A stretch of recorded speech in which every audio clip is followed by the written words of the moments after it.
কতটা সাশ্রয়ী সেটা আসলে সবার জানা দরকার। কিসের সাশ্রয়ী? সেটা হচ্ছে ও আজকে বাহির থেকে কিছু পেঁয়াজ নিয়ে আসছিল, তার সঙ্গে পেঁয়াজ মরিচ কুচি করে দিছিল। তো উনি 2 টাকার, আচ্ছা মানলাম 5 টাকারই পেঁয়াজ মরিচ কুচি মানে বাঁচানোর জন্য, সাশ্রয় করার জন্য সে হচ্ছে কই গেল, এই যে সে হচ্ছে এই যে 15 টাকার ডিম আর হচ্ছে আমার 10 টাকার টমেটো নষ্ট করে ফেললো। ঠিক আছে, চিন্তা করা যায় কতটা সাশ্রয়ী আমার বর। এমন একটা সাশ্রয়ী মানুষ যদি জীবনে থাকে আর কি লাগে বলেন। সাশ্রয়ের কি আছে এখানে? একটা জিনিস খাইতে ইচ্ছা করছে, ও খাইতে ইচ্ছা করছে, ওটা ছিল রেডিমেড মরিচটা পেঁয়াজটা, ওটার সঙ্গে একটু অ্যাড করে দিলাম ডিম। ওই রেডিমেড আছে, ওই জন্যই তো বললাম এই ধরো পেঁয়াজ মরিচটা নষ্ট হবে, নষ্ট কেন করি এটা চিন্তা করে তো ডিমটা ভাজতেছো, তাই না? হ্যাঁ, ওটার সঙ্গে ডিমও খাওয়া হলো। না সেইটাই জনগণকে বলতেছি যে কতটা সাশ্রয়ী। এই মনে করেন 5 টাকার পেঁয়াজ মরিচ বাঁচাইতে গিয়ে 20 টাকা খরচ করে ফেলতেছে। এটা ওইভাবে নিচ্ছ না? মাশাআল্লাহ মাশাআল্লাহ। আর এটা ওইভাবে না না না, ঠিক আছে, আমি সঠিকভাবেই নিয়েছি, একদম সঠিকভাবে নিয়েছি। না তুমি সঠিকভাবে নাও নাই। বিষয় শোনো, বিষয়টা কিরকম হবে, নিয়ে আসছি একটা জিনিস খাই, ঠিক আছে, তো এটাতে গুড। ওইভাবে না আর কিছু নেই। দেখো ডিমটা কি, তাহলে তোমাকে ডিম দিব না কেন? তুমি ডিম খাওয়ার দরকার নেই। মানে আমি তো বলি নাই ডিম ভাজিও না। অধিকারের দিকে যাও কেন? আমি তো এরকম কিছু বলি নাই যে তুমি ডিম ভাজিও না। ভাজবো তুমি দেখো।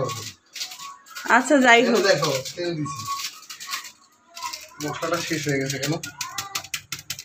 আহা, মশলাও শেষ হয়ে গেছে। তুমি কি রান্না করো বলো তো, মশলা শেষ করে ফেললা? আচ্ছা যাক, তাও মশলাটা খরচটা বেঁচে গেল। তুমি তো গোপাল ভাড়ার থেকে বেশি কিপটা হয়ে গেছে রে ভাই। মানে আমি এক গোপাল ভাড়ার সঙ্গে থাকি তো। কি যাতা বলে, লবণে তো দেয়নি। আরে লবণটার বাসায় কথা বলতে বলতে আমার, আরে লবণ যাতা, সরি আমার হিসেবে একটু ভুল হয়ে গেছে। শুধু 20 টাকা না, এখানে তেল দিয়ে দিছে 25 টাকার, মানে না 10 টাকার, সরি 10 টাকার, ওই 25 টাকাতে না 10 টাকা মানলাম, 10 টাকা বেশি বলে ফেলছে, এটা বাড়াবাড়ি। এটা বাড়াবাড়ি, আসলে বাড়াবাড়ি। ঠিক আছে দেখো, যাই হোক, এমন একটা সাশ্রয়ী মানুষ জীবনে দরকার যে কিনা 5 টাকা বাঁচানোর জন্য 20 টাকা লস করবে। দেখছো সাব্বাস। টমেটো গুলো সব দাঁত কেলায় চায় আছে আমার দিকে।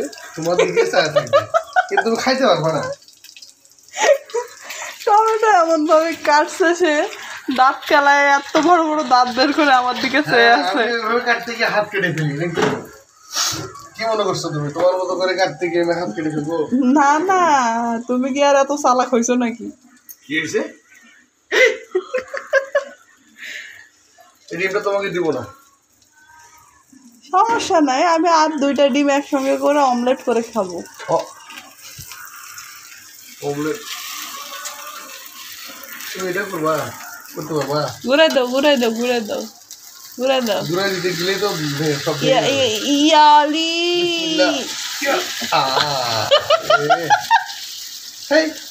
হয় নাই তোমার জন্য। নাও, যত দোষ নন্দ ঘোষ। তোমার জন্য এরকম হলো, তুমি জোর দিতে পারো নাই, শক্তি দিতে পারো নাই।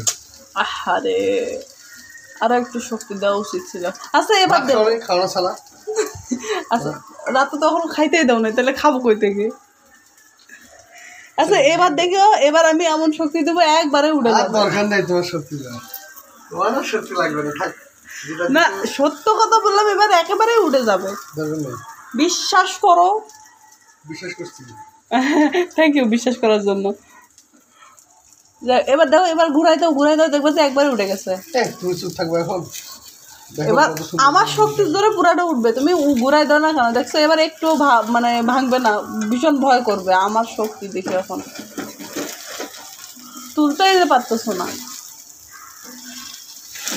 দেখছো একটু ভাঙলো না, দেখছো? হ্যাঁ বুঝতে হবে, কাজ করলাম আমি আর ক্রেডিটটা ওর। মানে ওই উঠাইতে জানতে হয়, বুঝছো? না ঠিক আছে, বেটা মানুষ না, আমি কিছু বলি নাই। খুব সুন্দর আসছে কালারটা, দেখছো? কালার কালার হেভি কালার আসছে, কালার আসছে, মানে সেই কালার আসছে। স্নেহা ছোট থাকতে বলতে খারাপ। তো যাই হোক, এরকম সাশ্রয়ী আপনারাও একটু হবেন। মনে করেন যে 5 টাকা বাঁচানোর জন্য 20 টাকা নষ্ট করবেন, এই 10 টাকা বাঁচানোর জন্য 30 টাকা নষ্ট করবেন, তারপর মনে করেন যে 100 টাকা বাঁচানোর জন্য 1000 টাকা নষ্ট করবেন। মানুষ করবেন চারজন না, ভাগ করতে হবে অর্ধেক অর্ধেক করে। ও আচ্ছা আচ্ছা, গুড গুড। এইটা মানে দুজন করে হ্যাঁ হ্যাঁ ঠিক খাবার আছে। সহ খাবার তো ভাত দিয়ে খাবে এখন। আচ্ছা আচ্ছা ঠিক আছে, হয়ে গেছে। দিলাম, আমার মন উদার বুঝছো। ঠিক আছে, শুধু আফসোস শুধু সাবা কথা বলতে পারে না, কথা বলতে হয়ে গেছে হয়ে গেছে। কথা বলতে পারলে বলতো এই ডিমটা কে ভাজছে, তাকে নোবেল দেওয়া দরকার। আর অবশ্যই নোবেল দিব। ঠিক আছে ঠিক আছে। তো যাই হোক, এত সুন্দর ডিম ভাজিতে ভাত খাওয়ার জন্য সকলের দাওয়াত রইল। সবাই ভালো থাকবেন। দেখি আমিও ট্রাই করে ডিমটা কেমন হয়েছে। হ্যাঁ, সবাই ভালো থাকবেন। আল্লাহ হাফেজ।